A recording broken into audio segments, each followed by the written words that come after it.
Here we go again, another close-up of my marvelously graying hair. Got to turn off the monitor. It's there somewhere. Where's that little button? There it is. Okay, here we go. I'll settle down in a second. There, I got my coffee. Cheers. Oh, it's, I'm looking out the wall. Our walls are glass, at least some of them are. We've got a nice view, so we want to see. But as I look out, it's overcast and it's Sunday and amazingly quiet.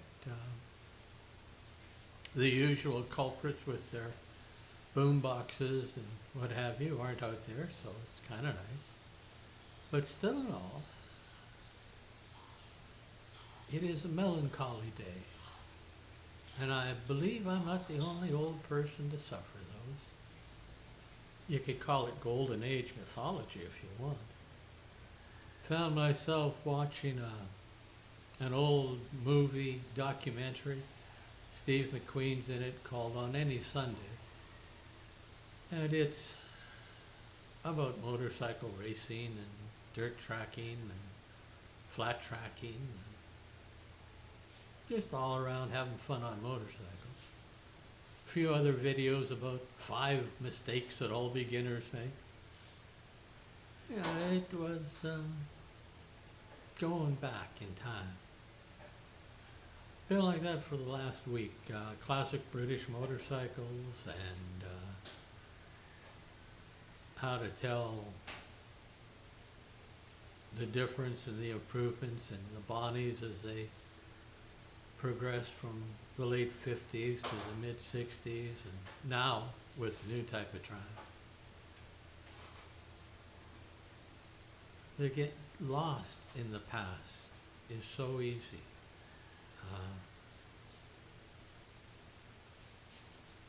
You want to get back to what you were and what life you remember it as. But it isn't always as you remember it. After a long time of silence, I started chatting with Rick, a buddy of mine from high school, and we rode together for years. And he sent me pictures, and he said, "You remember this place?" And I looked at it, and I thought to myself, that's Horseshoe Bay, Britannia Beach, one of the two. And he said, no, it's Deep Cove where we used to ride to. And I thought back, and my memory said we did a lot more riding to Britannia Beach and up towards Whistler. You should see my wife. She's going through here trying to be very quiet so she doesn't disturb my recording. Now she's dancing and giving me the finger. Back to her own corner with her own computer. We've got it set up so that we're in the opposed corners and with the wall structure and what have you. We can't quite see each other when we get down to do our video stuff, but as we pass through each other's point of view, line of view, we occasionally make obscene gestures and strange stances. Or just smile and wave. Anyway, lately I've been falling into that trap. Been remembering times gone by. And of course you forget the bad things. And there were bad as well as good. Let me tell you, an abundance of bad. It comes from being stupid and believing you're bulletproof. With just enough skill on a motorcycle or a car to get yourself in a lot of trouble if you're not really lucky. I was going to say careful, but when you're doing that stuff, you're not being careful. You're counting on a little bit of luck to get you through it. Trust me, I know. So melancholy is a problem with old age and the journey through the winter. I was watching stuff, and a lady came up behind me and rubbed my shoulder, and she said, "You missing that?" And I looked up at her, and I shook my head. Yeah, I am.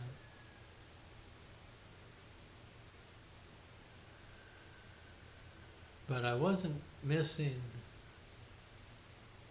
a 650 cc English iron that trying to kickstart that was just in bad enough tune that it wasn't going to start. And 20 kicks later, your right leg is jello, and your temper is frayed, and everybody else is getting real tired of you not being able to go for a ride. Don't miss that. I do miss the open road. It is amazing if you've never been part of it, the roads in Canada.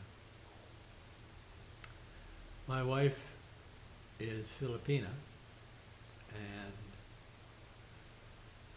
for a few years we moved to Canada way back in the day. We had reasons to be there that made sense at the time. And we would go for drives. And her first reaction was, "This road never ends. It goes on forever." And it pretty much did. We had a friend of hers show up from the Philippines just for a couple days, and we took her for a drive, only staying in the province of BC and only staying in the lower left-hand quarter, basically. And it took us 12 hours, mostly highway driving at, I don't know, 50 miles or 100 kilometers an hour. And we went from the coast to coastal mountains to the high plains, cut across the mountains and came down the coast road. And it was an amazing trip through temperate rainforest, and high plains are basically a desert in the summer. You get salt lakes that just dry up and all you see are white patches on the ground. It's an amazing province and an amazing road. We, at one point, had a 22-foot old Chevy motorhome. Not very big, but it came with a shower and a toilet, stove, and sleeping accommodations. And the idea was that my daughter and I would go across to Quebec, Ontario, where she had school to get back to. And at that point, Myra would fly out, Crystal would bail out, and we'd drive back from Quebec, Ontario area back to BC. Now, Myra, being a true tourist at that point, wanted very much to see Niagara Falls. I can understand that. I've never seen them, but I can understand where a foreigner, and Myra was a foreigner, would want to see the great Niagara Falls. And she was ever so annoyed at me when I showed on the map that, well, we're way up here, and Niagara Falls is way down there, and we got to go that way, and we've only got a week and a half to do it in. We haven't got time to go to Niagara Falls. Well, that got me cold shoulder and hot tongue for a while, let me tell you. There was mumbling and grumbling coming from the co-pilot seat. But after being on the road for about 3 days, Myra started saying, hurry up, we gotta get back, I gotta get to work. We're gonna be late, we don't have enough time to go there, keep driving. And she was pretty much right. It's the roads are incredible. You just go forever. You're coming back from eastern Canada on the Great Plains, uh, Manitoba, Saskatchewan, Alberta, that area. And around Winnipeg, you notice that you're basically driving on a pool table. It is flat. You can't see a curve in the road or an indent in the road. It's just flat and goes forever.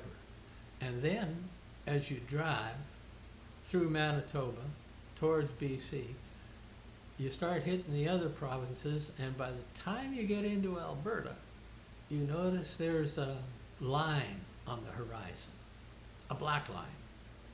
And I looked at Mara and said, that's the Rocky Mountains over there. And she said, that's what? I said, yeah, the Rocky Mountains. I may not have said that, but it makes a good story. And she said, oh yeah, sure, Rocky Mountains. And we keep driving, and slowly, ever so slowly, that little line across the horizon grows until you're within a day's drive and you're into the foothills and you're looking at 10, 12, 14,000 foot high peaks, and you've seen them coming at you for days. And I always wondered how the people who moved by canoe and foot and maybe a horse or two later after the Spaniards came. But the native people and then the settlers, the colonizers, call us what you will, as they came west and they saw this line and they had to find a place through it. I mean, where do you go? There is this wall, and you got to find a valley and a path through it. Incredible courage. And it must have been just the most courageous and only the most courageous that went towards them and went looking for them. Mountain men. And with them, in time, there were women. But mostly men at the start. That's reality. That's not chauvinism. Mountain men were a little crazy. And I would imagine that the indigenous people had their own mountain men before they knew the passages and the paths and the way through the mountains. It took a while to develop the grease trails, trading routes between the coast and the interior of North America. They were called grease trails because they would take hooligan grease from the west coast, move into the interior of Canada, and trade for what they had. I'm not sure what they brought the other way, but I know it was grease from the west and other things.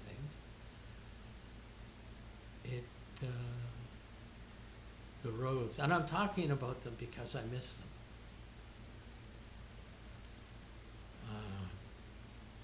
One of the last really big rides I made, for me, a really big ride, anyway, was on a Suzuki 650 Savage.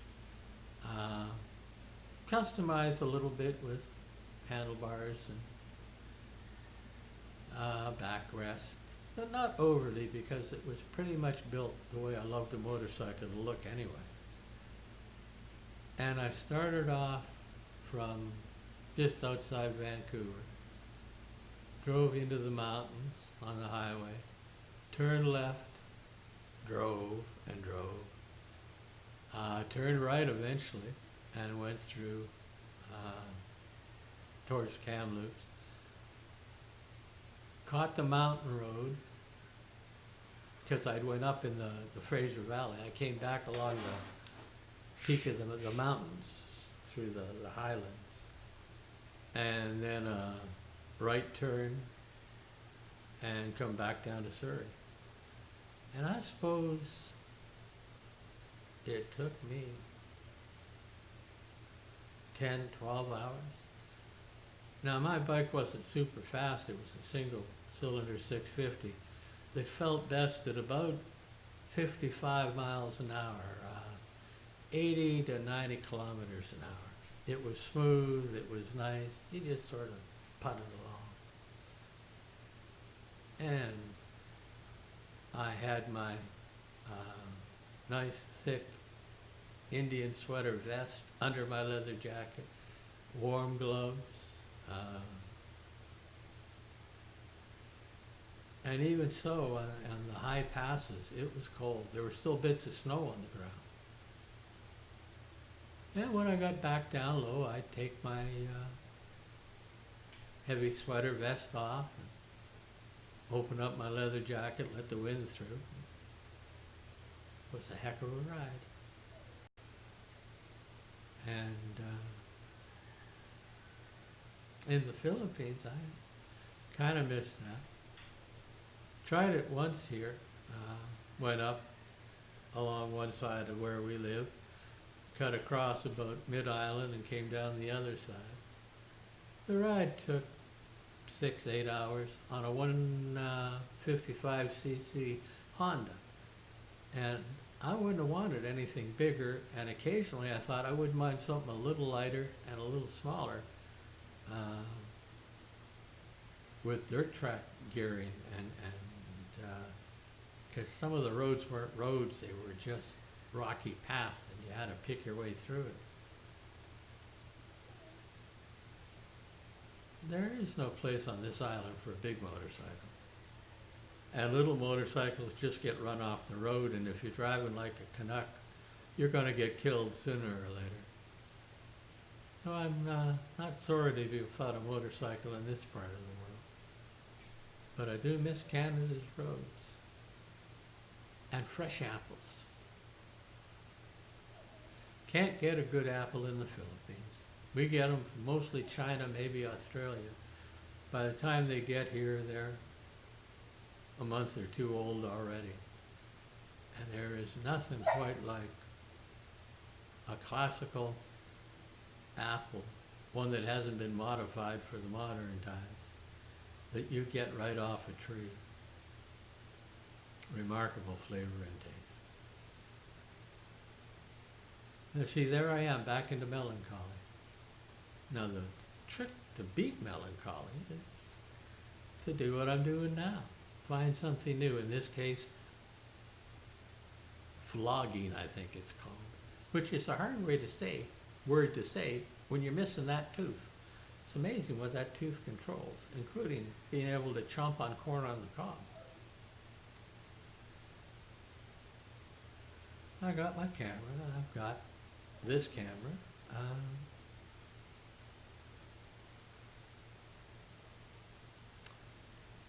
It's not quite the same, but it gives me new things to do. I get out good pictures, I get out interesting pictures, I find the artist in me coming out. That's my dog barking trying to get in, and my wife's ignoring him. So I'll probably end this and go see if I can let the dog in. Let me turn the monitor on.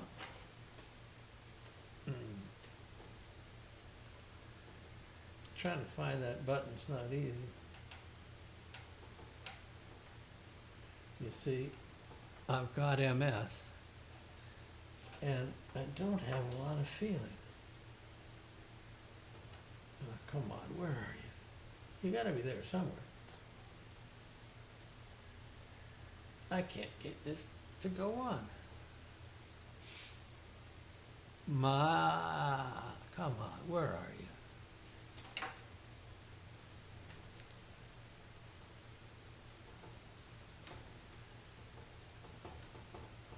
Ah, there it goes. I think I got it. The ASUS comes up. Oh yeah, there I am. It eventually works. All right, here we go. There's the stop button.